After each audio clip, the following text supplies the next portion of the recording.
Assalamualaikum warahmatullahi wabarakatuh. Selamat malam. Pada video kali ini saya akan mempresentasikan tentang proposal penelitian saya dalam rangka memenuhi tugas mata kuliah Special Topics in Accounting dengan dosen pengampu Bapak Abdurrahman SEMAK. Sebelumnya perkenalkan, nama saya Sri Mulyani Purnama dengan NIM 200301072043 dari Prodi Akuntansi Universitas Lebar Asia. Baik, judul proposal penelitian saya yaitu pengaruh efektivitas ESPT masa (PPN) pada kepatuhan wajib pajak badan di Kantor Pelayanan Pajak Pratama Kendari. Dan langsung kita masuk pada pembahasan yang pertama yaitu pendahuluan latar belakang di mana Indonesia sebagai salah satu negara yang berkembang yang pada saat ini sedang gencar-gencarnya melaksanakan pembangunan nasional guna mewujudkan masyarakat yang adil, makmur, dan sejahtera. Menurut Regimun tahun 2014, pembangunan nasional yang berlangsung secara terus-menerus dan berkesinambungan selama ini bertujuan meningkatkan kesejahteraan rakyat, baik material maupun spiritual. Untuk merealisasikan tujuan tersebut, diperlukan anggaran pembangunan yang cukup besar. Menurut Sumitra dalam bukunya Mardiasmo tahun 2013, pajak adalah iuran dari rakyat kepada kas negara berdasarkan undang-undang yang dapat dipaksakan dengan tidak mendapatkan jasa timbal atau kontra prestasi yang langsung dapat ditujukan dan yang digunakan untuk membayar pengeluaran umum. Pajak merupakan sumber penerimaan negara yang sangat potensial. Selanjutnya, sistem pelaporan SPT secara elektronik diberlakukan atas dasar Peraturan Direktorat Jenderal Pajak Nomor 6/PJ/2009 tentang tata cara penyampaian surat pemberitahuan yang menyebutkan bahwa bagi wajib pajak yang telah ditetapkan terdaftar di KPP berdasarkan keputusan Direktorat Jenderal Pajak yang berlaku sebelum Peraturan Direktorat Jenderal Pajak Nomor 6/PJ/2009 yang ditetapkan, maka kewajiban penggunaan ESPT berlaku terhitung sejak tanggal 1 Juli 2009. Bagi wajib pajak yang ditetapkan terdaftar di KPP berdasarkan keputusan Dirjen Pajak tersebut, maka kewajiban penggunaan ESPT berlaku sejak awal bulan ke-6 setelah bulan wajib pajak ditetapkan. Baik, masuk pada rumusan masalah. Rumusan masalah pada proposal penelitian ini yaitu apakah ESPT masa PPN efektif diterapkan di KPP Pratama Kota Kendari, dan yang kedua adalah apakah efektivitas penerapan ESPT masa PPN berpengaruh pada kepatuhan wajib pajak badan di KPP Pratama Kota Kendari. Selanjutnya, tujuan penelitian ini yaitu yang pertama untuk melihat efektivitas ESPT masa PPN yang diterapkan di KPP Pratama Kendari. Kemudian yang kedua yaitu efektivitas penerapan ESPT masa PPN yang berpengaruh pada kepatuhan wajib pajak badan di KPP Pratama Kendari. Kemudian tujuan penelitian ini yaitu pertama, efektivitas ESPT masa PPN yang diterapkan di KPP Pratama Kota Kendari, dan yang kedua yaitu melihat efektivitas penerapan ESPT masa PPN yang berpengaruh pada kepatuhan wajib pajak badan di KPP Pratama Kota Kendari. Selanjutnya, bab 2 tinjauan pustaka.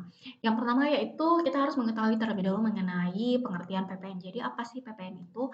Jadi PPN itu adalah singkatan dari pajak pertambahan nilai yang merupakan pengganti dari pajak penjualan. Hal ini disebabkan karena pajak penjualan dirasa sudah tidak lagi memadai untuk menampung kegiatan masyarakat dan belum mencapai sasaran kebutuhan pembangunan, antara lain untuk meningkatkan penerimaan negara, mendorong ekspor, dan pemerataan pembebanan pajak. Berdasarkan penjelasan Undang-Undang Nomor 42 Tahun 2009 tentang perubahan ketiga atas Undang-Undang Nomor 8 Tahun 1983 tentang pajak pertambahan nilai dan jasa dan pajak penjualan atas barang mewah, pada bagian umum pajak pertambahan nilai adalah pajak konsumsi barang dan jasa di daerah pabean yang dikenakan secara bertingkat di setiap jalur produksi dan distribusi. Kemudian dasar hukumnya yaitu dengan berlakunya Undang-Undang Nomor 42 Tahun 2009 tentang perubahan ketiga atas Undang-Undang Nomor 8 Tahun 1983, kemudian diubah lagi menjadi Undang-Undang Nomor 11 Tahun 1994, dan yang terakhir diubah lagi dengan Undang-Undang Nomor 18 Tahun 2020 tentang pajak pertambahan nilai atau PPN, barang dan jasa, dan pajak penjualan atas barang mewah. Aturan pelaksanaan terakhir diatur pada Undang-Undang Nomor 42 Tahun 2009. Dengan Undang-Undang Nomor 8 Tahun 1983 dipungut pajak pertambahan nilai dan penjualan atas barang mewah. Perbedaan utama pajak pertambahan nilai dari peredaran dan pajak penjualan 1951 adalah tidak adanya unsur pajak berganda. Kemudian karakteristik PPN. Jadi karakteristik PPN ini menurut resmi tahun 2012 memiliki beberapa keunggulan yang dimiliki oleh pajak pertambahan nilai, maka ia terpilih untuk penggantian peranan pajak penjualan.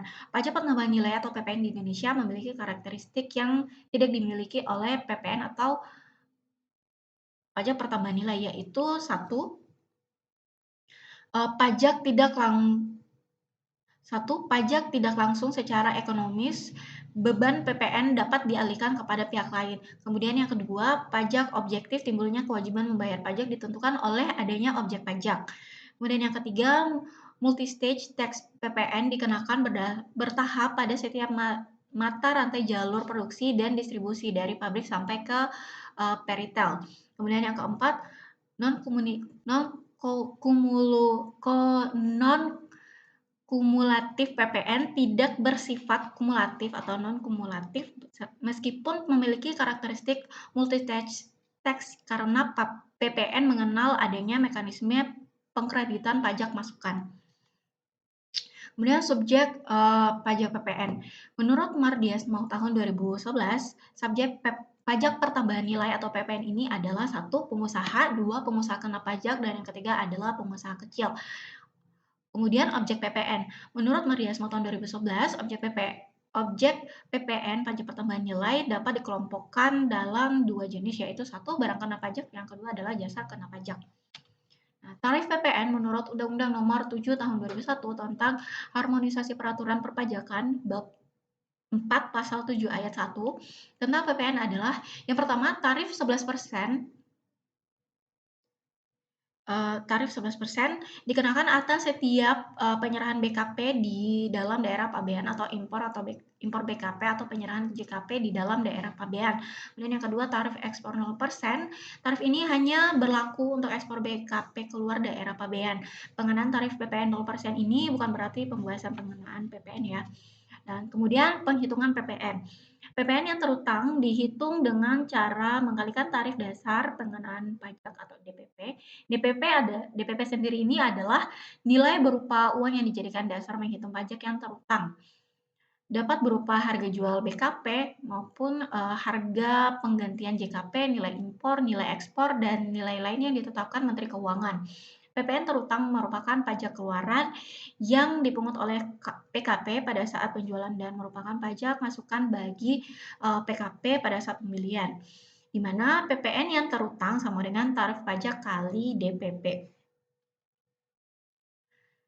Nah, selanjutnya kita akan membahas penelitian terdahulu. Yang pertama itu ada Valerian R.A. Tambuto pada tahun 2013 dengan judul Pengaruh Penerapan ESPT PPN terhadap Efisiensi Pengisian SPT PPN menurut Persepsi Pengusaha Kena Pajak pada KPP Pratama Manado dengan jenis penelitian kuantitatif, dan hasil penelitian menunjukkan bahwa penerapan SPT PPN berpengaruh terhadap efisiensi pengisian SPT menurut persepsi pengusaha kena pajak pada kantor pelayanan pajak Pratama Manado.